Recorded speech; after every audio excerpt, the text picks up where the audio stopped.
Sup, folks, and welcome back to Mario 64. Hello. I'm here with DK. What's going on? Donkey Kong is here. Donkey Kong. Wait, you said you have or haven't played Donkey Kong 64 before? I have once, like when it first came out. That might have to be worth a shot. I was going to say. Because I actually got it on the Wii U also. Oh, do you? Yeah. Dude. Oh, yeah, I know what you're trying to do this time. Just I'm get trying to get to that cage. star. Yeah. It's been teasing me this whole time. So, would you say that's more of a Nicolas Cage or a Johnny Cage? Didn't... No. I'll be here all week, ladies and gentlemen. Tip your waitresses. But, don't push them too hard. Nicolas Cage. Oh, you made it. Oh. Here we go. I am on the fire. Mario just says, like, I did it all by myself. And then, like, you just hear, like, from the distance, like, what about me? Nope, me, all by myself, nobody's help. See if I help you next time, you jerk. Alright, I was gonna say hit the plus button, see how many more missions you get. You got, like, one more mission in Cloud Fortress. Oh, this one's an easy one, too. Well, that's a relief. Yeah. All you had to do was, like, do 3 flips, and then, like, what is it? The technique. Stop on your right foot. Don't forget it. Bring it around town. Around town. Go back down the hill. I wanted to finish a joke, but I know giving you directions is more important. Around so town. So do a backflip at that higher platform and go to the cannon. Which I probably should have just said go to the cannon, and that would have been simpler. I mean, there's only one cannon in this stage. The pink one. Yeah. And then what you want to do is shoot yourself into one of those edges of the walls. So the farthest one. No, wait. To your right. A little bit more. Yeah, like left. So a little bit higher. I think that should be good enough.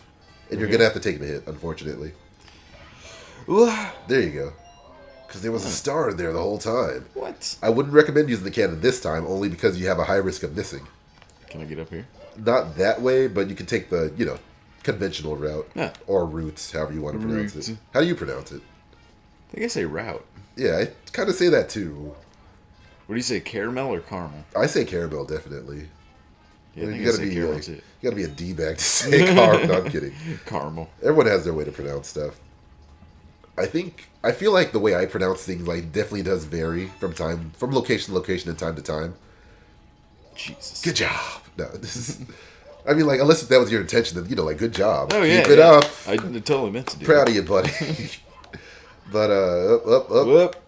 That what is it? That my last name Houghton.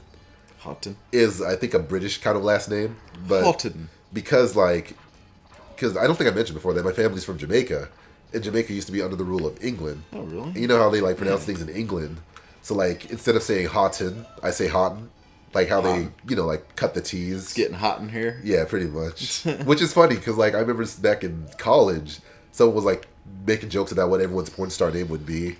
And they said mine would be hot and spicy. Dude, and I like that. That was too legit to quit. Mine would be Dustin the Wind. That's actually not too bad. But I mean, it has to be like, more Bone Chicka Wow Wow. So I'm trying to figure what it would be like even better than that. Like, I'm trying to think. Like, what's your last name? King. King. Oh, that's why you say Dustin King. All right, my bad. Yeah, I just don't give myself the title of King. Yeah. It's my actual last name. Yeah, no, I mean, see, I would turn into the skid with that. Because, like, I have another friend who I did recordings with, and he calls his username Dark King Shadow. Dude. And even though, he has nothing to do with being a king at all, but, like, when your name is actually King, like, I wish my name might have actually been, like, Wolf or Fox, because, like, those are cool names. Right? Like, there's a real actor or actress named something Wolfkill. And, like, I was thinking, like, that's a real last name? Why can't I have that last Wolfgang? name? That's cool name. Like, Wolfgang, because, like, you just imagine, like, did they lead a pack of wolves? Right. Oh, you're in the new world. Yeah, I think. Yeah, you are. So, I did a new fantastic point of view. Oh yeah, so thankfully, you know about the powers. You can walk underwater. It's a heavy metal time. I'm doing so much headbanging. Unfortunately, I don't have the head for it. I should probably grow it out a little bit more. Should I go down there? Yeah, you can go down there. You're gonna have to swim anyway. Yeah. But this will be the first time that the life gauge will actually come into play because you can drown in this game. Ah. physics, which also logic. Of course, which also continues the whole violence of Mario. Because, like, when he drowns in this game... not friendly. When he drowns in this game, it's, like, a little bit too real. Where, like, he does the whole violent shake and then just a slow float. And it's like, God. Nintendo, why? Slow, drag his death out. Yeah, like, it's not pretty. And, like... Trying to catch a fishy. Again, another friend who I also did recordings with, too, she was saying that, like... Must have been back in high school or middle school that, what is it? Like, she was just playing this game regularly, and then, like, Mario drowned, and, like, because of the animation that happened, like, it just ruined her whole day, and, like, she just had to skip school because of it. And, like, I wouldn't even doubt that actually being a thing, because it is pretty distressing. I was gonna say, should we watch him die? We'll save that for the blooper reel. Alright, so, you don't really need to be up there at the moment. Oh, okay. When you get in the water, hit the plus button. Plunder the sunken ship. So you need to go underwater anyway. So, go deep. Go deep, he says. He says as he throws the football into the distance. So, this one's a little bit complicated because you gotta bait that eel out, and I never truly figured out how. Oh. You have to, like, get close and then swim away and then come back and he'll probably be gone. Nice. Okay, just swim up. Or go to the coins. Hurry, quickly. Okay. More coins. Alright, we're good. But where do I go? Go back to the surface real quick. Create some distance between you and the eel. Escalators. Eels. Ooh, you said number 11. 40 lashes. The classic SpongeBob was always the greatest SpongeBob. Like, they're getting better. Like, there was a time where it was like, what happened, SpongeBob? Yeah. Oh, he's gone, I think. Unless it's just, like, draw distance. Yeah, he's gone. So, yeah, go in. Alright. Ah, there he is. No, don't worry about him. He's fine. Like, he just, like, bites you and, like, just pulls you away. How dare you get into my ship? Oh. Alright, well, don't, like, keep running it. Alright, careful. Alright. Okay, you're dead. And there he goes. Alright, that's a less violent death in the water. But, yeah, so the first 3 seasons of SpongeBob had the creator Mark Hillenberg or whatever his name is. Yeah. And then the SpongeBob SquarePants movie, which he also co-wrote, then he kind of left the crew. And that's when things kind of started to go downhill. But he recently came back, I think sometime last year. So, like, the latest season actually has, you know, some of his blessings and stuff. For real. So, like, when watching the episode, like, it might have been partially nostalgia. But I do honestly believe, like, the episodes did kind of feel a little bit more legit after he came back. Because, you know, what could be better than the creator coming back with, you know, his own ideas. Yeah, really. And the way he pictured the series. And, sorry about that snorkel there. For some reason, when talking for a long time, I just get stuffy nose, and I don't understand why. But, oh yeah, little, inside information about the animation industry. That, what I heard is that there's 2 ways to create an episode or stories, and one is script-driven and one's storyboard-driven. Really? Storyboard-driven is, like, kind of like, oh, he's gone. Okay. How did you do that? Oh, no. Magic Mario. Mario on the sunken ship in this new adventure. Okay. Alright. So you see, when you need to thread the needle, what you need to do is, like, you know, like, put a little water on the thread and then, like, you know, eyeball a little bit. Lick the thread. Yeah, pretty much. Okay, quickly. Get in. Quickly. Get and in. Then beeline to the top. Beeline to the top. I forget which way. Other way. The other way. There. Oh, gotta get. Oh, shoot. Oh, no. You're dead, Jim. Oh, no. I don't want to see this. I don't want to see this. Actually, it's giving you a lot of... No, Mario! Yeah, so... Like, you can imagine in the 90s, that seemed a whole lot more horrific. I was going to say. Yeah. Like, it doesn't seem as bad now, but only because, 1, we're older, and 2, we must have seen much worse stuff on TV and stuff. But, alright, you know how to get there on there now. So I can do my little explanation while you're trying to make your way to the sunken ship. So, SpongeBob. Yeah. Storyboard driven and script driven. Storyboard driven is like drawing little sketches, little comics, and like letting the story progress out of the drawings that you make and the general idea you have. Right. Script driven is like creating the dialogue in the situation before actually putting any drawing to work or any heavy drawing to work. And I think they can sometimes come out with different things, like especially if it's visual gags. then script driven's probably better. Just because you can, kind of picture the things that you're gonna, draw and that's gonna play out. Yeah. So, and like script driven is like more dialogue humor. Like, you ever seen the show Archer? Yeah. Yeah. So like that's definitely like more a dialogue based show than a visual gag kind of show. Especially with like a lot of the jokes they do. Like, what's one of them? I think my favorite one of them is like when they're trying to do some dialogue. And, like, by the end of it, you hear another character's voice from off screen, and then they jump the scene. Yeah, yeah. So, like, Archer might say, like, and I might have accidentally driven the car off the cliff. And then you just hear, like, his mother say, what? And then she's saying what to something completely separate. Yeah, that kind of stuff, yeah. So that's something that would more come from a script-driven show, I believe. Right. But I think storyboard-driven, I'm trying to think of, like, what would be a good example?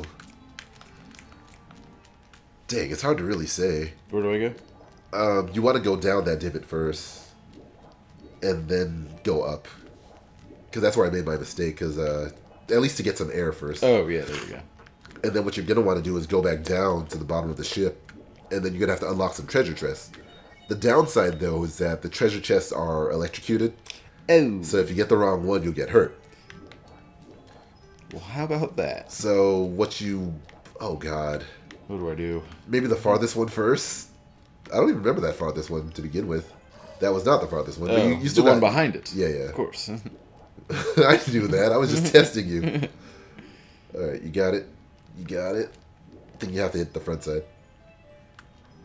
All right, get the air bubble, like Sonic 3. Air bubble. Sweet. Then what? And then go to the left one, that farthest one over there. This one right here? I hope so. Because if you fail, you're going to have to do it all over again.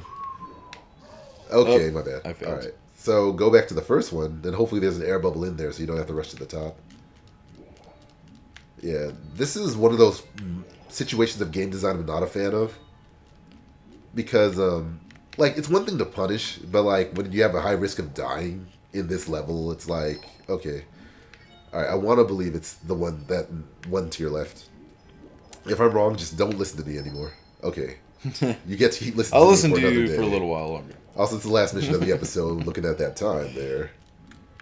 That sexy, sexy time. Look at those seconds. Those hands. Now what? All right. Keep swimming as high as you can, because it gets easier. It's easier as you're higher, because you need to get to that yellow block. Woohoo! All right. And, oh no. Oh no. This is the exact situation. All right. So jump on what I think are barnacles. Barnacle breath. Barnacles. I wonder if that was part of the 13 curse words. Barnacle breath. Yeah. Oh, Jesus. I wonder if fish paste was also on that Fish list. paste, yeah. Or tartar sauce. Tartar sauce. Yeah, the downside with this is that, like, you can over-jump or overcompensate and then, slip down. You're getting it, though. Slowly but surely. Yeah. You know what? Like, woohoo! Nope. That, yeah. And that's the downside to this. Like, And that didn't work at all. You mess up once and you're all the way back on the bottom. And escalators. Alright,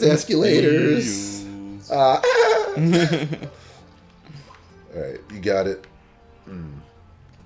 And I'd hate to keep talking about SpongeBob, but at the same time... I love SpongeBob. Yeah, I mean, I love SpongeBob too, so I'm going to talk about everything I hated about it. But yeah, that I think one of the bigger issues too was that, like, it happens to a lot of shows where characters become what they call flanderized. Yeah. Which is like exaggerations of their personalities. Like SpongeBob's voice totally changed at one point. Oh yeah, that's, you know what I mean? That's bound to happen too sometimes. Like, especially for any show you see, like, listen to the first episode of Naruto, and then listen to, like, the latest episode, and you'll see, like, just how different and, like, how understanding, like, the director and the voice actor are of those. Yeah. So I think SpongeBob went the same way. But the flanderized situation is like, what's the best way to explain it? That, like, SpongeBob was always slightly annoying, but, like, he always kind of had his heart in the right place. Right. But then, like, in the later episodes, it's like, he was annoying, and, like, even when he was told he was annoying, and when he should have realized he was annoying, he didn't realize it.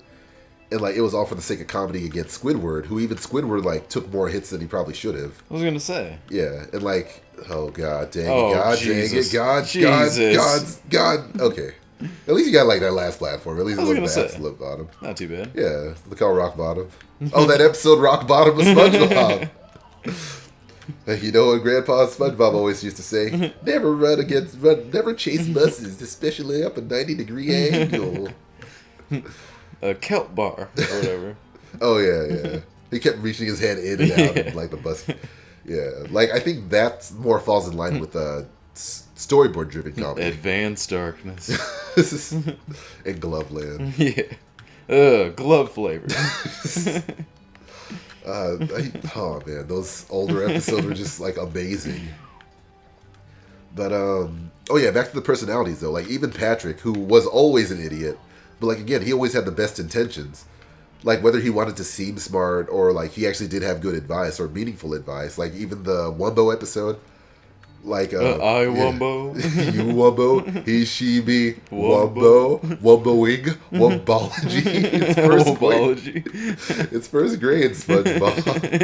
Yeah. But yeah, that like it's stupid, but it's Patrick, so it's like as stupid as it is, it makes sense. As opposed to like the later episodes, it's like he just did stupid stuff on purpose. But like he had his smart moments too, or his like caring moments, like the rarely seen Valentine's episode. Oh yeah, the chocolate. Yeah. The on the Ferris wheel. Oh yeah.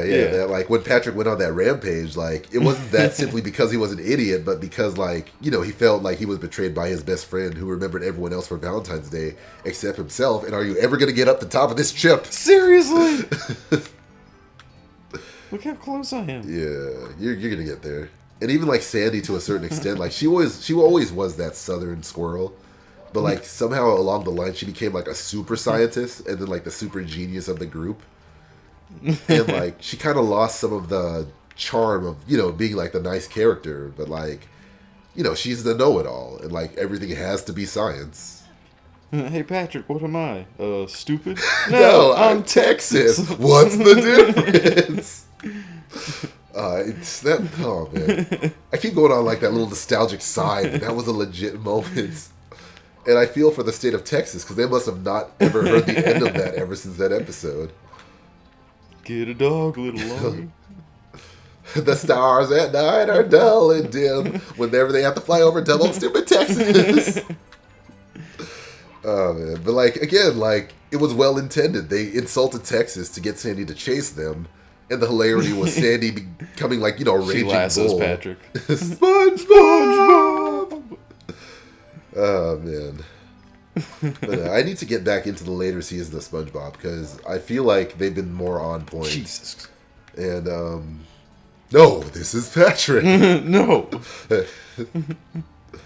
I am not a Krusty Krab. Right. Next, you're gonna want me to go square dance with Patrick. Sorry, Patrick. Aww. It's a giraffe. Yeah, so much of it is quotable too. And one thing I realized online is that like back in the early 90s, a lot of the lines that were quotable were like from The Simpsons, situations, lines, everything like that. And SpongeBob ended up becoming like the 2000s quotable series. Yeah, for real. So it's funny that like two series, yellow characters, like almost satirical kind of comedy. Well, one was definitely satirical. The other one was just like dumb humor. All right, I'd hate to ask, but you mind if I give it a shot? I was going to say, right. Man. Like, if you ever run into a situation, just say, hey, Damien, like, do you want to try? And I'll say, like, yeah, sure. Because, like, I was fighting the urge of, like, don't be Control Snatcher, DTFaux. Don't be Control Snatcher. Let him learn. Let him learn. He must learn. 2 hours later. 2 hours later. Huh. Huh. Eventually. It's so many hours later that the old narrator had to leave and the new it had to be replaced with a new one. Alright, so thanks for watching and we will see you guys in the next episode of Super Mario 64. I'm not writing down the time while we're being recorded. That'd be stupid. That would just be unprofessional. Yeah, right.